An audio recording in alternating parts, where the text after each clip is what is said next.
आद्य ऐतिहासिक काल का प्रोटो हिस्टोरिक पीरियड का ये एक नेक्स्ट क्लास है। लास्ट क्लास में हम लोगों ने इसके भौगोलिक विस्तार या फिर ज्योग्राफिकल एक्सपेंशन के बारे में हम लोगों ने बात की थी। अब ये वाला जो पार्ट है, ये पार्ट कई चीज़ें एक साथ अपने पास साथ में लेकर के चलेगा, समानांतर पैरेलल चलेंगी, क्योंकि हमारे पास कड़ी दर कड़ी चीज़ें नहीं हैं, बट प्रयास करेंगे कि वो सब चीज़ पैरेलली आपके समझ में आए। तो जैसे मैंने आपको अपने इस टॉपिक के बारे में बताया था कि इस टॉपिक से हमको एक स्थान या प्लेस, इंपॉर्टेंट प्लेसेस जो हैं उसके बारे में भी जानकारी मिलती है, तो हम उसी इंपॉर्टेंट जो प्लेसेस हैं, स्थान वाला जो टॉपिक है, प्लेस, उसके बारे में बात करते हैं। अब ये जब स्पेस या स्थान के बारे में बात आती है तो हमको पता है कि जो हमारा उत्तराखंड है, हमारे उत्तराखंड के दो बड़े डिवीज़न है जो आज वर्तमान में हम लोग देखते हैं, जिसको एक आप बोलते हैं गढ़वाल और दूसरा आप बोलते हैं कुमाऊं डिवीज़न या फिर कुमाऊं क्षेत्र। ठीक है, दो बड़े मंडल है या फिर डिवीज़न है। ये आज के सेंस में है, बट जब हम अपने एंशियंट टाइम में, आज से 3000 4000 साल पुरानी अगर हम लोग बात करने लग जाते हैं, तो उस टाइम ये शब्द भी नहीं थे, इन शब्दों की उत्पत्ति भी नहीं थी। तो उस टाइम किन शब्दों का प्रयोग किया करते थे अपने इस उत्तराखंड को इंडिकेट करने के लिए? तो इन शब्दों पे जाने से पहले आप एक छोटी सी बात समझना। जब हम अपने उत्तराखंड को देखते हैं तो कुछ आप अपने उत्तराखंड को इस तरीके से देखते हैं, और उत्तराखंड के मोस्टली जो गढ़वाल रीजन है, इस गढ़वाल रीजन में आपको सबसे ज़्यादा पौराणिक कथाएं मिलेंगी, सबसे ज़्यादा तीर्थ स्थलों की लोकेशंस देखने को मिलेंगी, सबसे ज़्यादा आपको स्टोरीज मिलेंगी कि यहाँ पर ये ऋषि आए थे, यहाँ पर ये मुनि आए थे। जो बड़े बड़े हमारे यहाँ पर एक व्यक्ति, पर्सनैलिटीज़ रही हैं, जैसे राम जी के बारे में आप बात करते हैं, आप सीता जी के बारे में बात करते हैं, आप हनुमान जी के बारे में बात करते हैं, मोस्टली जितने भी बड़े आप नाम अभी तक सुनते आए हैं, मनु हो या फिर सप्तऋषि हैं, किसी भी के बारे में आप लोग बात करेंगे तो मोस्टली जो लोगों का मतलब विजिट करने की जो प्लेस रही है वो आज का गढ़वाल मंडल रही है। तो अगर मोस्टली लोगों की विजिट करने की जो प्लेस गढ़वाल मंडल रही है, आज के गढ़वाल मंडल की, तो इस पर्टिकुलर गढ़वाल मंडल के लिए वो लोग अपने यहाँ पर अलग अलग नाम से इसको इंडिकेट करेंगे। ये एक कॉमन सेंस की समझ है। तो मोस्टली जो लोग रहे हैं हमारे यहाँ पर पुराने टाइम से, चाहे हम आर्यों के टाइम ड्यूरेशन से देखें या फिर आप रामायण काल, महाभारत काल या पौराणिक कथाओं में आप उल्लेख देखेंगे, तो अधिकांशतः स्टोरीज अगर आप एनालाइज करें तो आपको इस गढ़वाल मंडल से संबंधित देखने को मिलेंगी। दैट्स वाई हमारे यहाँ पर इस रीजन के, इस पर्टिकुलर गढ़वाल मंडल के अलग अलग नाम से इसको पुकारा गया है। ठीक है, अब जब हम कुमाऊं मंडल के बारे में बात करते हैं तो कुमाऊं मंडल में अधिकांशतः जो उल्लेख मिलता है हमको यहाँ पर रहने वाली उस टाइम की, आर्य टाइम की जो जनजातियां रही हैं, उनका सबसे ज़्यादा हमको यहाँ पर उल्लेख मिलता है। तो शायद ऐसा रहा होगा कि जो आर्य लोग थे वो आर्य लोग भी अपने आप में अलग अलग पार्ट में डिवाइड रहे हों। एक हिस्सा इस तरफ ज़्यादा डोमिनेंस करता होगा और एक हिस्सा इस तरफ ज़्यादा डोमिनेंस करता होगा। इस तरफ जो डोमिनेंस करता होगा शायद वो हिस्सा रहा होगा कि जो जिन आर्य लोगों ने हमारे यहाँ पर वेदों की रचना में सहयोग किया है, और शायद इस तरफ वो हिस्सा रहता होगा जो अधिकांशतः, मैं मैक्सिमम की बात कर रहा हूँ, जो अधिकांशतः वेदों की रचना में जिनका सहयोग नहीं रहा होगा। तो वो दो बड़े डिवीजन स्टार्टिंग से यहाँ पर हमारे इन ग्रंथों के अंदर भी देखने को मिले हैं। दैट्स वाई इन क्षेत्रों के अंदर आप आज भी साक्ष्य देखते हैं कि उस टाइम की जो हमारे यहाँ पर जनजातियाँ रही हैं, जो जिनको आर्य लोग दस्यु बोलते थे, वो उनके साक्ष्य आपको इन रीजन में सबसे ज़्यादा देखने को मिलते हैं। और उस आर्यन टाइम ड्यूरेशन में जो ऋषि मुनि रहे हैं उनके साक्ष्य आपको इस रीजन के अंदर देखने को मिलेंगे, या फिर महाभारत काल से, या फिर जो भी अदर काल है। मतलब एक आपके दिमाग के अंदर एक समझ, मोटी सी बात अभी ये होनी चाहिए, क्लियरिटी होनी चाहिए।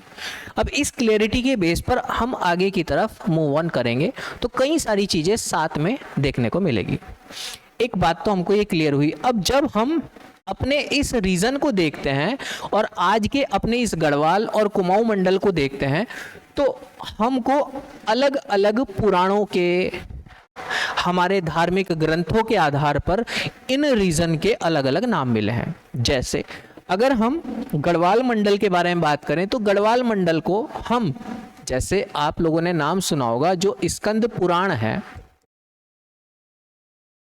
पुराण टोटल 18 संख्या है, 18 में एक स्कंद पुराण है, और इस स्कंद पुराण के टोटल 5 खंड है। उन 5 खंड में 2 खंड अपने उत्तराखंड को कोरिलेट करते हैं, जिसमें एक खंड बोलता है केदार खंड है, और दूसरा है हम लोग का मानस खंड, दूसरा है हम लोग का मानस खंड। 2 खंड है, 2 हिस्सा है। अब ये जो केदार खंड है, ये केदार खंड रिप्रेजेंट करता है गढ़वाल को, और ये जो मानस खंड है ये रिप्रेजेंट करता है कुमाऊं को। मतलब पहले से ये डिवीजन अलग से होते चले आ रहे हैं। अब इन अलग अलग डिविजन्स में अलग अलग लोगों ने अलग अलग पुराणों में, धर्म कथाओं में, अलग अलग धार्मिक ग्रंथों में, महाकाव्यों में हमको इनके अलग अलग नाम मिले हैं। जैसे जब हम इस गढ़वाल क्षेत्र के बारे में स्पेशल से बात करते हैं तो इसके हमको अलग से नाम मिले हैं, अलग अलग। जैसे इसको उत्तर कुरु रीजन से रिप्रेजेंट किया गया है, उत्तर कुरु शब्द से इसको इंडिकेट किया गया है। इसको ये अच्छा, ये जो उत्तर कुरु शब्द है ये कहाँ, तो ये महाभारत से हमको देखने को मिला है। महाभारत के वन पर्व से हमको ये नाम देखने को मिले हैं। वैसे अलग अलग खंडों में हमको कहीं कहीं ये जिक्र आया, बट वन पर्व में सबसे ज्यादा उल्लेख हमको उत्तर कुरु शब्द का देखने को मिला है। जैसे एक शब्द और आपने सुना होगा, हेमवत। वैसे ये जो हेमवत वर्ड है, ये हेमवत वर्ड जो सबसे ज्यादा प्रोमिनेंट आया है वो अथर्ववेद से। अथर्ववेद के अंदर सबसे ज्यादा इसकी चर्चा की गई है, और अथर्ववेद में इस शब्द की चर्चा इस मायने में की गई है क्योंकि यहाँ पर जो जड़ी बूटी है, उस जड़ी बूटी के केंद्र के रूप में, औषधि केंद्र के रूप में इसको इंडिकेट किया है। और उस औषधि केंद्र की आगे जाकर के एक प्रमाणिकता हमको रामायण में भी देखने को मिलती है, जहाँ से द्रोणगिरी पर्वत से हमारे जो हनुमान जी हैं वो संजीवनी बूटी लेकर के आए थे। तो वो एक प्रमाणिकता का हमको यहाँ पर सार भी देखने को मिलता है, और ये इंडिकेट इस हिमवत को करते हैं कि ये हिमवत प्रदेश है। अब ये हिमवत प्रदेश की भाई कहाँ से कहाँ तक बाउंड्री है, तो उसको बता पाना अभी संभव नहीं है कि कहाँ से कहाँ तक इसकी बाउंड्री रही होगी, बट हाँ एज ए रिप्रेजेंटेटिव इस चीज को रखा है। इसको आगे जैसे हमारा रामायण काल, महाभारत काल चलता है तो उसमें और अलग अलग नाम से इसको इंडिकेट किया है। जैसे इसको पूर्ण भूमि या ऋषि भूमि या पवित्र भूमि जैसे कई सारे नाम से इंडिकेट किया है। पूर्ण भूमि एक ऐसी भूमि जो अपने आप में पूर्ण है, पूरी है, और ऋषि भूमि मतलब ऋषियों की भूमि, यहां पर ऋषि मुनि सबसे ज्यादा रहते हैं, जैसे मैंने आपको भी बताया भी है। पूर्ण भूमि, ऋषि भूमि या फिर पवित्र भूमि, एक ऐसी भूमि जो पवित्र है अपने आप में, पवित्र भूमि। तो ये अलग अलग नाम हमको गढ़वाल से रिलेटेड मिले हैं, क्योंकि यहाँ पर इस टाइप के मतलब जो ऋषि मुनि रहे हैं या फिर अधिकांश से जो हमारे वेदों की रचना हुई है वो इस क्षेत्र के अंदर सबसे ज़्यादा देखने को मिली है। दैट्स वाई इसके नाम भी अलग अलग देखने को मिले हैं। वहीं अगर हम मानस खंड के बारे में बात करें तो उसको हम अभी थोड़ी देर के लिए रोक रहे हैं, आगे हम लोग उसके बारे में और चर्चा करेंगे। अगर जिसको आज हम लोग अपना उत्तराखंड बोलते हैं, तो हमारे यहाँ पर एंशियंट टाइम में इस केदार खंड और मानस खंड को संयुक्त रूप से एक शब्द का प्रयोग किया गया है। संयुक्त रूप से जैसे ब्रह्मपुर, ब्रह्मपुर मतलब ये ब्रह्मपुर वर्ड जो है ये उत्तराखंड के लिए रिप्रेजेंट किया गया है, क्योंकि इन दोनों को संयुक्त रूप से जोड़ा गया है। इसको खसपुर के नाम से भी जाना गया है। आगे हम लोग चर्चा करेंगे कि खसपुर और ब्रह्मपुर शब्द का प्रयोग ही क्यों किया जा रहा है। और एक बहुत इंपॉर्टेंट शब्द जिससे आज हम अपने उत्तराखंड शब्द की उत्पत्ति मानते हैं, उत्तरखंड वर्ड, ये कहां से आया है? तो उत्तर वर्ड को उठाया गया है उस उत्तर कुरु शब्द के उत्तर से, और खंड वर्ड को उठाया गया है मानस और केदार खंड के एंड से। तो वहां से एड ऑन हो करके हमारे पास ये उत्तरखंड, जिसको आज हम उत्तराखंड बोलते हैं। वो बात अलग है कि हमारे यहाँ जब हमारा राज्य का गठन हुआ तो उस टाइम उसको उत्तरांचल शब्द से इंडिकेट किया जाता था, जो एक नेगेटिव इंडिकेशन की तरफ इशारा करता है। दैट्स वाई हम लोगों ने 2007 में इसको चेंज कर दिया। उत्तरांचल मतलब उतरता हुआ अंचल कपड़ों से है, जो एक नेगेटिव सेंस के तरीके से बात करता है। उत्तराखंड, उत्तर का खंड, जो एक पॉजिटिविटी और हमारे वेदों पुराणों को संजोने की एक तरीके से बात बोलता है, जिसके अंदर एक पॉजिटिविटी झलकती है। तो वो कई सारे उसके चेंज करने के आधार भी रहे थे। तो यहाँ तक की अगर बात आपको समझ में आई तो थोड़ा सा आगे बढ़े। ये एक आपको कॉमन एक छोटा सा मैंने इंट्रोडक्शन दिया है। अब हम अगर इस पर्टिकुलर गढ़वाल रीजन को गढ़वाल रीजन पर स्पेशल से बात करनी शुरू करें, मतलब अगर मैं यहां से एक वर्ड उठा लूं जो हमारा वर्ड है उत्तर कुरु, उत्तर कुरु शब्द के बारे में अगर हम लोग बात करें तो वैसे उत्तर कुरु शब्द पुराणों में तो आया ही, पुराणों में भी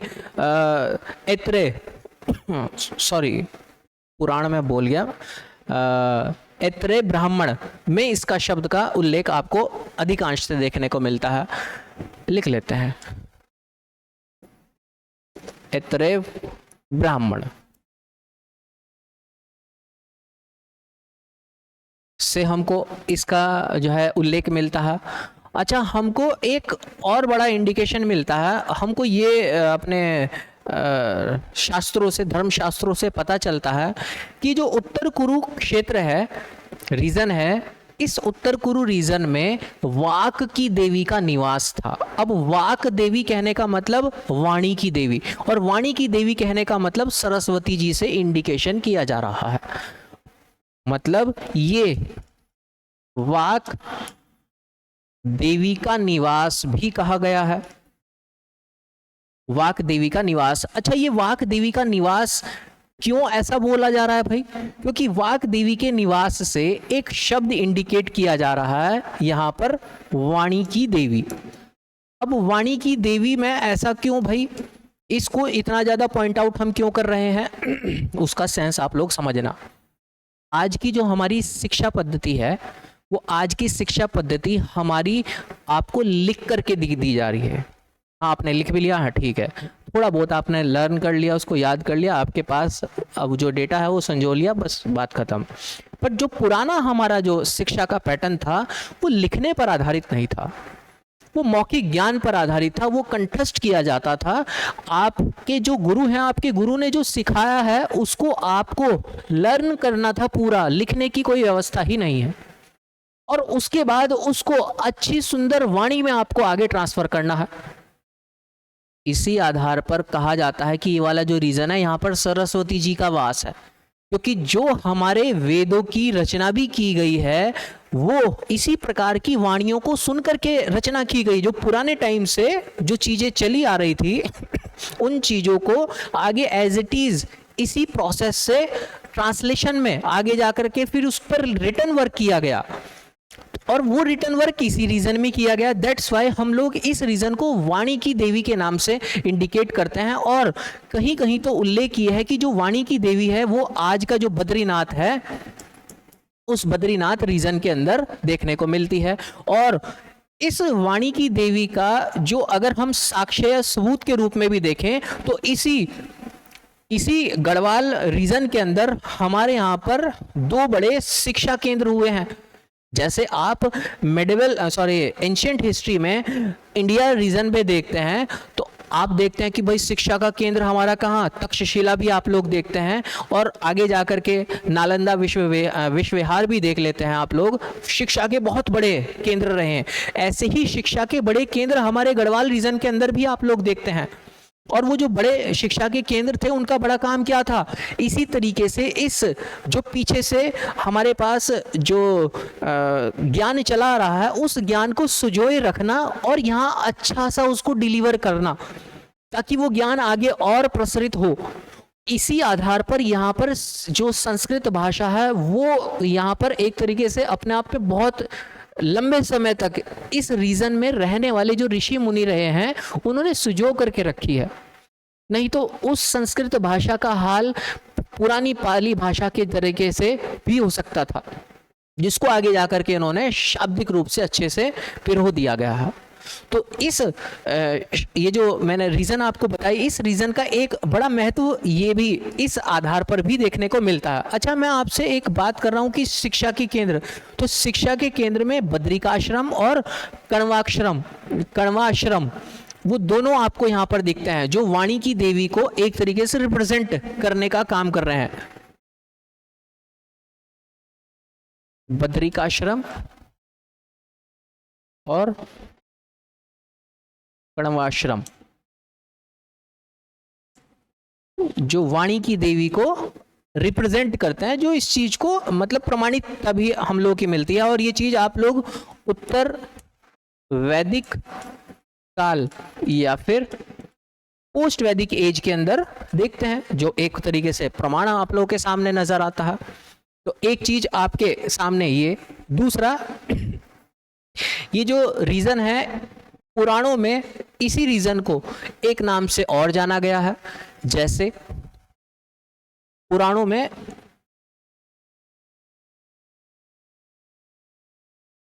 में इस रीजन को एक नाम से और देखा गया है, देवलोक के नाम से जाना गया है।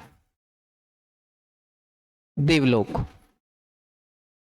मतलब ये वो रीजन है जहां पर मतलब देवों का वास हुआ करता था या फिर देव रहा करते थे। ये पुराणों के अंदर हम लोग अगर इनके बारे में बात करें, अभी हम लोग सिर्फ और सिर्फ इस उत्तर कुरु क्षेत्र के बारे में ही बात कर रहे हैं, जो अलग अलग रीजन में हमारे सामने इनसे संबंधित तथ्य या प्रमाण आए हैं। अब मैं आपको कुछ और आज की प्रामाणिकता पर बात करता हूं। ऐसा कहा जाता है कि ये जो उत्तर कुरुक्षेत्र था, इस उत्तर कुरुक्षेत्र में हमारे यहाँ पर जो अर्जुन थे और पांडव थे इवन, वो आए थे,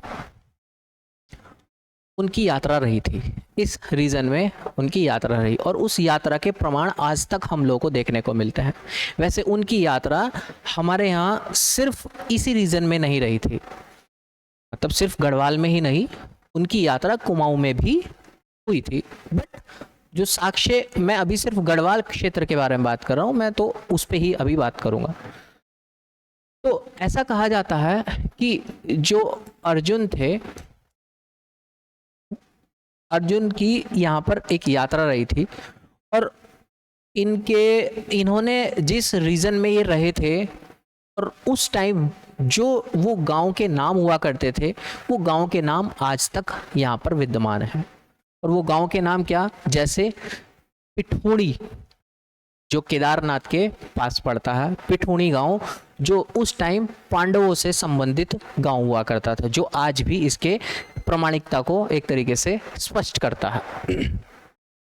दूसरा, हम अगर अर्जुन या फिर अदर इनकी यात्रा के बारे में अगर बात कर रहे हैं तो यहाँ की यात्रा को थोड़ा सा मैं रोक करके, जैसे मैंने आपको बताया ना, कुछ पैरेलल चीज़ें चलेंगी, यहाँ की चीज़ों को मैं थोड़ा सा रोक करके इसको मैं दोबारा से स्टार्ट करूँगा। बट इसके लिए पहले एक छोटी सी कड़ी समझते हैं। वो छोटी कड़ी क्या है? वो छोटी कड़ी है आर्यों की। जब आप आर्यों के नेचर को समझेंगे तो आप इनकी यात्रा को और अच्छे से समझ पाएंगे। मैं यहीं से ही एक चीज को ऐड ऑन करता हूं। अभी हम दोबारा आएंगे। एक वर्ड आपने सुना होगा, आर्यव्रत। अब ये जो आर्यव्रत है, आज जैसे हम अपने भारतवर्ष का नाम आर्यव्रत भी बोलते हैं, बट उस टाइम आर्यव्रत शब्द का मतलब हुआ करता था कि वो ऐसा रीजन, वो ऐसा क्षेत्र जहां पर आर्य लोग निवास कर रहे हैं, आर्य लोग रह रहे हैं, और वो रीजन था सिंधु और कुंभा नदी के बीच वाला। ये वो रीजन था। बाद में धीरे धीरे ये रीजन एक्सपेंड करता चला गया था।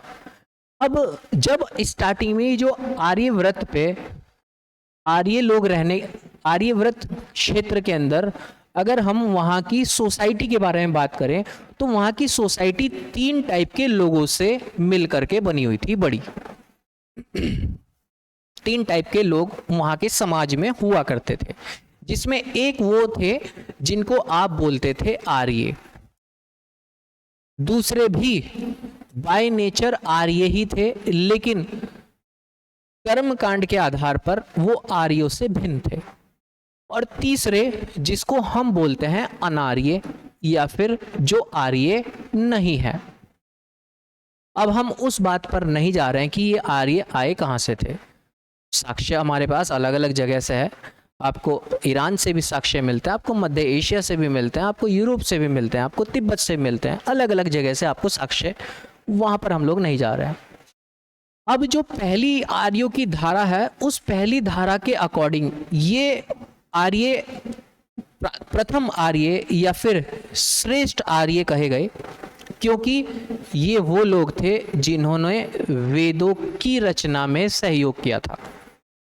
वेदों की रचना में इन्होंने सहयोग किया था।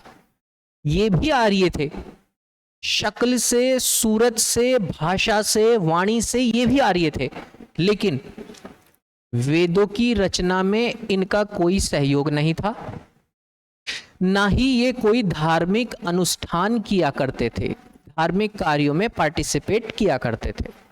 रिलीजियस जो भी वर्क थे उनमें कोई भी ये पार्टिसिपेट नहीं करते थे।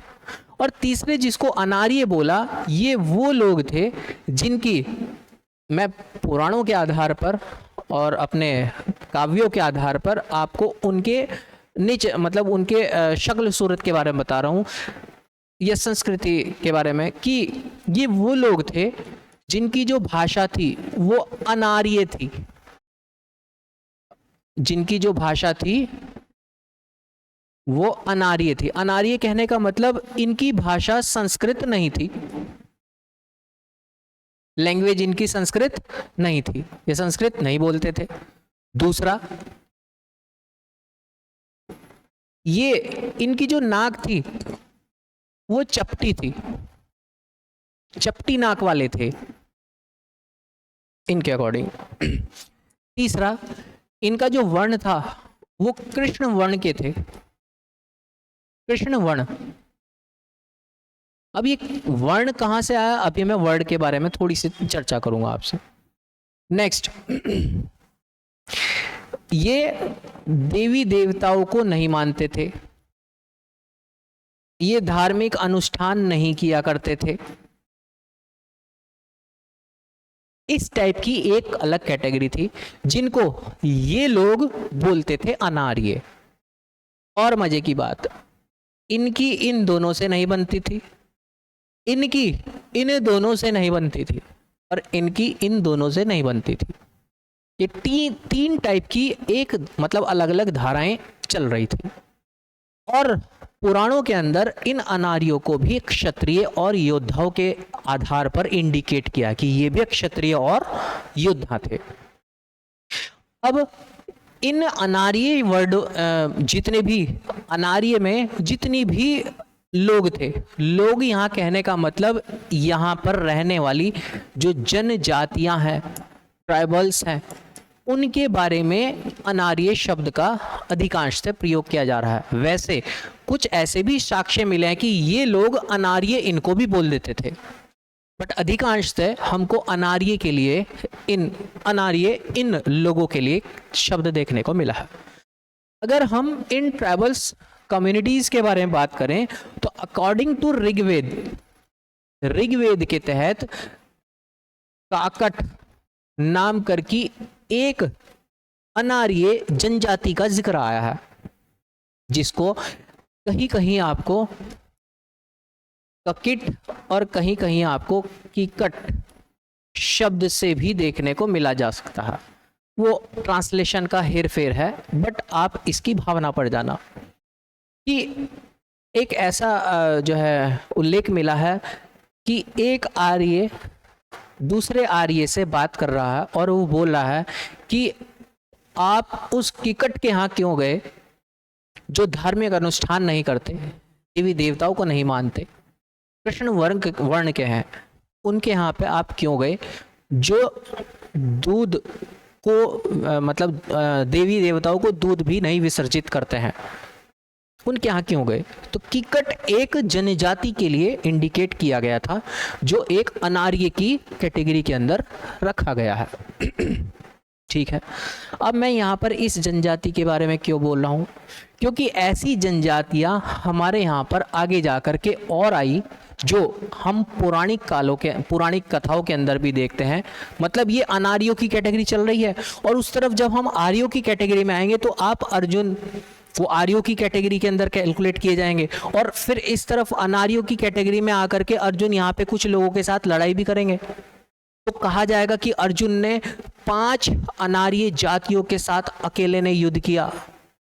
आगे जाकर के भरत के 10 राजाओं के साथ जो है युद्ध हुआ। अब ये 10 शब्द क्या है, इन्हीं अनार्य लोगों के लिए, जनजातियों के लिए एक शब्द यूज किया गया है, दस्यु। दस्यु कहने का मतलब वो जिनको दास बनाया गया है। आगे जाकर के इसका ट्रांसलेशन दास शब्द से हो गया था। लिख देते हैं, ये जो वर्ड है दस्यु, ये जो दस्यु वर्ड है ये इन्हीं अनार्यों के लिए इंडिकेट किया गया है। और कहीं कहीं तो हमको ये भी जानकारी मिलती है कि जो दस्यु वर्ड है किसी एक के लिए नहीं था, ये कंप्लीट सब एक कैटेगरी में जो अनार्य नहीं थे उन सब कैटेगरी के लिए दस्यु शब्द का प्रयोग किया जाता था। हमको कहीं कहीं ये भी इंफॉर्मेशन देखने को मिलती है। अब आप थोड़ी सी बात समझ में आया होगा। अब हम अर्जुन तक ही लेकर के जा रहे हैं बात को। इसी में ही आगे आपको देखने को मिलता है कि कुछ हमारे यहाँ पर जो जनजातियां थी उन जनजातियों के अंदर आप किरात के बारे में बात करते हैं। किरात भी एक जनजाति थी जिसको ये लोग अनार्य मानते थे, ये अनार्य है। आप आगे जाकर के शक के बारे में बात पढ़ेंगे, आप यवन के बारे में बात करेंगे, आप काम्बोज के बारे में बात करेंगे।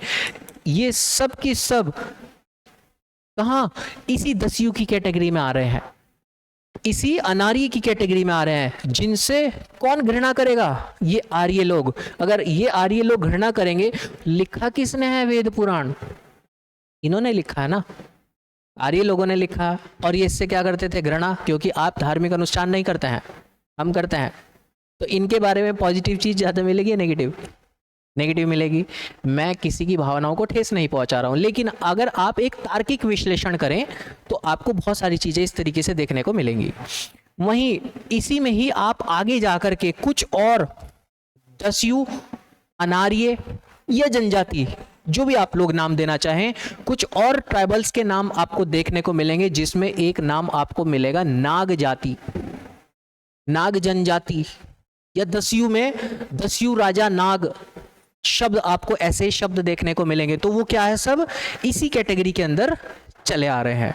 अब यहां तक की बात आपको थोड़ी बहुत समझ में आई होगी। अब हम दोबारा से उसी पॉइंट पर आते हैं। जब हम अर्जुन के बारे में बात करते हैं तो ऐसा उल्लेख हमको मिलता है। वैसे अर्जुन के बारे में अगर बात करें तो थोड़ी सी बात, अगर हम पांडवों से रिलेटेड बात करें तो पांडवों की जो राजधानी थी वो थी हस्तिनापुर। हस्तिनापुर, इनकी राजधानी हस्तिनापुर थी। हस्तिनापुर जो मेरठ के पास समीप पड़ता है। वहीं अगर हम उस टाइम के इंद्रप्रस्थ के बारे में बात करें, वैसे इंद्रप्रस्थ शब्द बाद में दिया गया है, हम दिल्ली के बारे में बात करें तो उसके पास में ही एक व्यक्ति का राज्य हुआ करता था, और उस व्यक्ति का जो राज्य हुआ करता था वो व्यक्ति था नाग जनजाति से। और ऐसा कहा जाता है कि उस व्यक्ति के राज्य को अग्निदेव ने भस्म कर दिया था, शायद वहां आग लग गई हो, जिसकी वजह से उन्होंने उस स्थान को छोड़ करके पर्वतों की तरफ शरण ली थी। पर्वतों की तरफ वो चले गए थे, और पर्वतों की तरफ जाने का मतलब हमारे इसी नॉर्थ वाली बेल्ट में जाने की बात की जा रही है। और हमको एक वाक्य ऐसा भी मिलता है कि वो लोग यहाँ पर रह रहे थे और अर्जुन की यात्रा होती है नॉर्थ इंडिया, मतलब हमारे उत्तराखंड की तरफ, और उत्तराखंड की सीमा पर ही, सीमा पर मतलब कहने का मतलब गंगा द्वार, जिसको हरिद्वार के नाम से जाना गया है। अब अर्जुन की जो यात्रा थी, अर्जुन की यात्रा हमारी पहाड़ों की तरफ थी, बद्रीनाथ केदारनाथ की तरफ की, बट जो गंगा द्वार है, गंगा द्वार, पुराणों में गंगा द्वार, हरिद्वार को गंगा द्वार के नाम से जाना गया, जिसको आप हरिद्वार बोलते हैं, हरि का द्वार। अर्जुन की जब यात्रा थी तो इस हरिद्वार या गंगा द्वार के जो राजा थे, राजा का नाम था नाग राजा वासुकी। मैं इनका नाम मिस कर गया था। नाग राजा वासुकी, नाग राजा वासुकी, ये थे वासुकी, इनका नाम था वासुकी। कहाँ से आए थे? वहीं से। इनकी जो लड़की थी, पुत्री थी, इनकी जो पुत्री थी, उस पुत्री का विवाह अर्जुन के साथ किया गया था और उनका नाम था उलूपी। आपको ये भी एक मिलता है अर्जुन की यात्रा से। और अर्जुन की यात्रा से आपको अर्जुन से ही आपको एक वाक्य और मिलता है कि अर्जुन ने यहां पर 5 दस्यु राजाओं को हराया था। अब 5 दस्यु राजा में 5 अलग अलग जनजातियां हैं, जिसमें जो पुराने टाइम की जो जैसे किरात हुई, काम्बोज हुई, जैसी कई सारी लोहो हुई, कई सारी जनजातियां थी जिनको अर्जुन ने हराया था, 5 जनजातियों को। तो ऐसे ऐसे जब टर्म्स आपको मिलते हैं ना, वैसे ये कहानी कहीं आएगी नहीं, बट ये कहानी आपको एक समझ दे जाएगी, जिसके आधार पर आप एमसीक्यू क्वेश्चन के आंसर तक सही कर जाते हैं। अगर आपके पास किसी भी टॉपिक को लेकर के एक अच्छी गहरी समझ है तो आप एमसीक्यू क्वेश्चन के ऑप्शन देख करके पता लगा सकते हो कि इसका आंसर तो ये हो ही नहीं सकता है, और मुझे आपको वहीं तक पहुंचाना है। क्योंकि हर चीज़ आप पढ़ के जाएं और आपको हर चीज़ एग्जाम में मिल जाए, ये संभव नहीं है।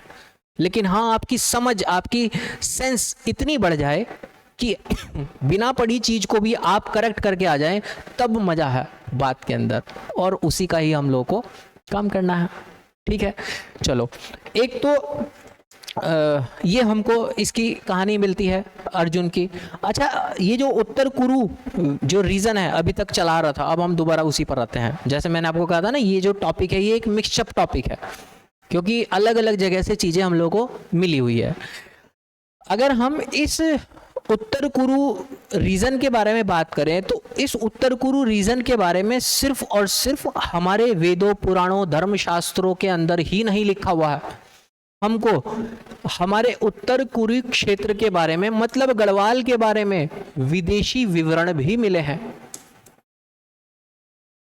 जो फॉरेनर्स रहे हैं, विदेशीज रहे हैं, विदेशी, उन विदेशियों ने भी इस उत्तर कुरु रीजन के बारे में हमको कुछ जानकारियां दी हैं, जैसे आप टॉलमी के बारे में बात करते हैं, आप टॉलमी के बारे में बात करते हैं, आप मेगास्थनीज के बारे में बात करते हैं, इन लोगों ने भी जानकारी दी है। टॉलमी क्या बोलता है कि ये वास्तविक देश था,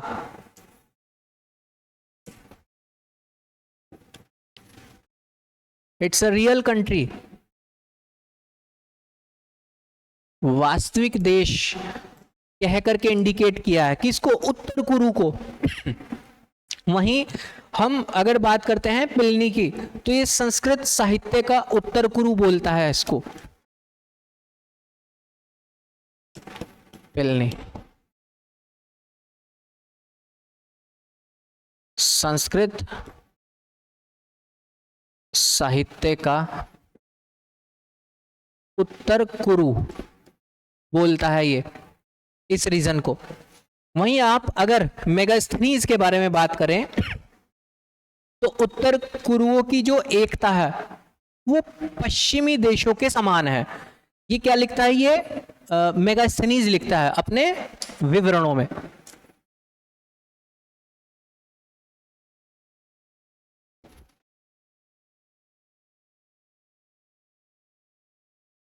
स्थनीज जो उत्तर कुरुओं की एकता के बारे में बात की है इसने, यूनिटी के बारे में बात की है, और इसको कंपेयर किया है किसके, पश्चिमी समाज के साथ, जो वेस्टर्न सोसाइटी है उनके साथ इसने कंपेयर करने का प्रयास किया है। मतलब इसने हमारे रीजन को अपने यहां पर जाकर के मैच करने की कोशिश की है। शायद ऐसा समाज उनका ना रहा हो, बट ये हमारे लेवल पर पहुंचने की कोशिश कर रहा हो, ऐसा हो सकता है। या ऐसा भी हो सकता है कि उनका समाज भी ऐसा रहा हो, कुछ भी हो सकता है, क्योंकि बुक तो भाई साहब ने लिखी है, हम तो सिर्फ पढ़ ही रहे हैं। अब उनके पीछे क्या उनकी मंशा थी उसको तो हम जान नहीं सकते हैं। अच्छा, इसके साथ साथ एक इंडियन इतिहास कारक हैं, नाम है इनका मोती चंद्र, मोती चंद्र, ऐतिहासिक जन वर्ड से इंडिकेट किया है। ये बोलते हैं कि ये जो उत्तर कुरु रीजन है ये ऐतिहासिक जन लोगों का है, मतलब जिन लोगों ने इस इतिहास को रचने में मतलब सहयोग दिया है, इतिहास जनों का ये रीजन है, ऐतिहासिक जनों का रीजन है। और बात भी सही है, हमारे वेदों पुराणों से हम लोग को यहाँ पे जानकारी मिल रही है। आद्य ऐतिहासिक काल का जो आधा लिखा हुआ पार्ट है वो यहीं पर तो है। तो ये कई सारी चीजें आपको इस उत्तर कुरु रीजन के बारे में बात देखने को मिलती है। अब मैं आपको एक छोटी सी बात बताता हूं जो मैंने अभी छोड़ दी थी। मैंने आपको यहाँ पर एक वर्ण वर्ड आया था, उस वर्ण वर्ड पे बोला था कि मैं इसको थोड़ा सा देर में बताता हूँ। वो वर्ण वर्ड हमने यहाँ पर देखा था, हाँ, जैसे कृष्ण वर्ण। अब थोड़ी सी बात आप यहाँ पर कर लो। ये जो वर्ण वर्ड है, ये वर्ण वर्ड आया है आर्य लोगों से, और आर्य लोग अपने आप को वर्ण बोलते थे। जब आर्य लोग आए तो अपने आप को वर्ण बोलते थे, और दूसरे लोगों को ये उस वर्ण की कैटेगरी में नहीं रखते थे, ये बोलते थे हम ही वर्ण हैं। इस वर्ण वर्ड से निकल के आया जाति, जिसको बाद में इस वर्ण का सेंस एज ए इंडिकेटर जाति के रूप में लिया जाने लगा, और फिर इसी जाति को आगे जाकर के अलग अलग चीजों में ट्रांसलेशन इसका होता चला गया। स्टार्टिंग में जो वर्ण था, वर्ण सिर्फ आर्य लोगों को इंडिकेट करने के लिए रखा गया था। बाद में फिर आर्य लोगों ने अपने दास रखने शुरू कर दिए थे, तो उस वर्ण के अंदर उनको भी धीरे धीरे जगह देने लगे वो, क्योंकि क्षत्रिय तो ये है, जो आर्य लोग हैं, जो एक दूसरी जो मैंने आपको धारा बताई थी जिन्होंने उसके ऊपर काम नहीं किया था वेदों की रचना में, लेकिन क्षत्रिय की कैटेगरी में थे वो भी आर्य ही, लेकिन क्षत्रिय की कैटेगरी में हुआ करते थे वो। तो ऐसे करके आगे जाकर के इस वर्ण के आगे जाकर के 4 हिस्से हो जाते हैं। तो स्टार्टिंग में इस वर्ण के अंदर लोगों की पहचान करने के लिए इंडिकेशंस का यूज किया जाता था। फॉर एग्जाम्पल, अगर किसी को बिल्कुल ही मुंडवा रखा है, सर जिसका मतलब बाल साफ करवा रखे हैं, वो एक अलग इंडिकेशन है। सर पे चोटा रखना है, बाल आधा मुंडवाना का मतलब सर पे चोटे रखने वाली, उसको एक दूसरा इंडिकेशन दिया। एक तीसरा इंडिकेशन दिया, जिसके केश लंबे होंगे, बाल जिसके सर के लंबे होंगे, वो राजा महाराजाओं की कैटेगरी में चले गए आप लोग, है ना, क्षत्रिय पे। तो उसको एक तीसरा मतलब इंडिकेटेड साइन यहां पर चल रहे हैं, मतलब यहां पर इंडिकेटेड साइन चल रहे हैं। और एक चौथा, वो जो दाढ़ी मूछ रख सकते हैं, जैसे पांडवों के बारे में आप देखते हैं दाढ़ी मूछ रख सकते हैं, बात समझे। तो ऐसे ये वर्ण की चीज पहले इंडिकेशन के लिए भी चलती थी कि किसी के सर के बाल साफ होंगे, सर पे चोटियां रखी जाएगी, सिर्फ केश लंबे होंगे, दाढ़ी मूछ होंगी, तो वो एज ए इंडिकेटर चलते थे, बात समझे। तो वर्ण की चीज वहां से चली और उसके बाद फिर वो जाति व्यवस्था के अंदर गहराती हुई चली गई थी। अच्छा, इसके अंदर एक शब्द और, अभी तो मैंने आपको अर्जुन के बारे में बात की है, इस उत्तर कुरु शब्द रीजन से एक बहुत बड़ी पर्सनैलिटी का भी जिक्र आता है। अभी तो हम लोगों ने सिर्फ अर्जुन को पॉइंट आउट करके यहां पर बात की है, थोड़ा सा और आगे की तरफ बढ़ते हैं। अर्जुन के बाद आप यहां पर युधिष्ठिर का नाम सुनते हैं, युधिष्ठिर से भी आपको यहां पर जानकारी मिलती है, एक नोट बना करके। और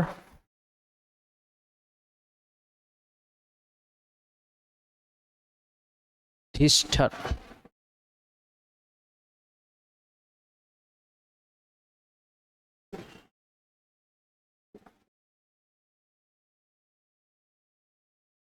ऐसा कहा जाता है कि जब राजश्री यज्ञ था इनका, किसका,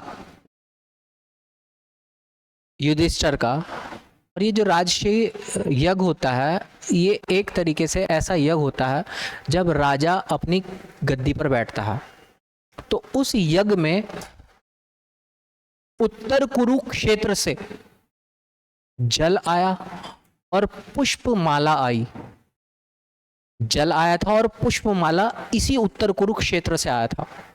तो इस जल का सेंस हम गंगा जल से लेते हैं, गंगा जल, और इस पुष्प का सेंस आप पुष्प कमल से लेते हैं, पुष्प कमल से लेते हैं, जो आज हमारे उत्तराखंड के अंदर देखने को मिलता है।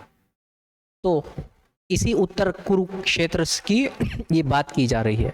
अच्छा, ये जो मैंने आपको अभी तक बात बताई है सिर्फ एज ए इंडिकेटर बात चल रही है। अब ये जो चैप्टर है, इस चैप्टर के अंदर वैसे बताने के लिए बहुत कुछ है, लेकिन हम सिर्फ उतनी बात करेंगे जितनी की ज़रूरत आप लोगों को है। वैसे इस पर कई सारी सदियां बिताई जा सकती है, सारे वेदों को पढ़ाने में नहीं भी पढ़ाए जा सकते हैं। अब यहाँ से मैंने आपको एक छोटी सी समझ दी है कि अच्छा क्या चीज़ थी, कि किस टाइप के लोग हुआ करते थे। अब यहाँ से एक फैक्चुअल क्लास हम लोग को करनी है, एक फैक्चुअल क्लास जो इस पूरे के पूरे रीजन से रिलेटेड कई बार फैक्ट आपके एग्जाम में सीधे सीधे पूछ ले जाता है। फैक्ट कैसे, कि इस रीजन की इंपॉर्टेंट जो केव्स, गुफाएं थी जहाँ पर ऋषि मुनियों ने तपस्या की थी, तो वो इसी उत्तर कुरु रीजन के अंदर देखने को मिलती हैं। कुछ गुफाएं हमको उधर मानस खंड वाले में जो फैक्चुअल डेटा है, वो वैसे मानस खंड पे भी सबसे ज़्यादा फैक्चुअल डेटा अप्लाई होता है, वहाँ पर भी हम लोग को देखनी है।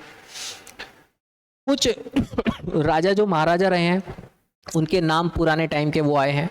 अभी सिर्फ वो फैक्चुअल डेटा लिख करके हम लोग अपना यहाँ पर इसको एंड ओवर करेंगे, लेकिन एंड ओवर नहीं होगा। यहाँ से फिर अब रेगुलर हम लोगों की कुछ जनजातियों की क्लास होनी है ये फैक्चुअल करने के बाद, क्योंकि यहाँ की आपके सिलेबस में स्पेशल से पॉइंट आउट किया हुआ है कि इंपॉर्टेंट ट्राइबल कम्युनिटीज़ प्राचीन काल की, तो उस प्राचीन काल में यहाँ की भी है। तो उसमें हम स्पेशल से किरात, कोल, इन खस, इन सब के बारे में बात करेंगे जो इसी टाइम ड्यूरेशन से निकल करके आती है।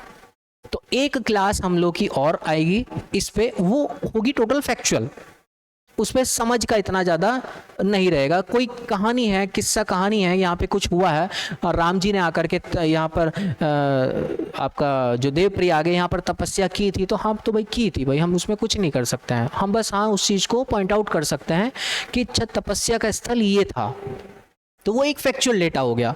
जो कई बारी प्री के एग्ज़ाम में पूछ लिया जाता है। तो एक क्लास वो होगी, और फिर नेक्स्ट जो उसकी अगली क्लास होगी वो प्रॉपर ट्राइबल कम्युनिटी के बेस पर स्टार्ट होगी, और उसको जा करके हम ड्रॉप कर देंगे अपने मेन इतिहास की कड़ी से, जहाँ से हमको कड़ीवार चीज़ें समझनी है आगे की तरफ। ठीक है, मैं आपको ये वाली क्लास यहीं पर ही ब्रेक कर रहा हूँ, इसको हम लोग यहीं पे रोकते हैं, बाकी हम लोग नेक्स्ट वाले क्लास में इससे चर्चा करेंगे। ठीक है, कुछ पूछना होगा तो आप पूछ सकते हैं। बहुत बहुत धन्यवाद।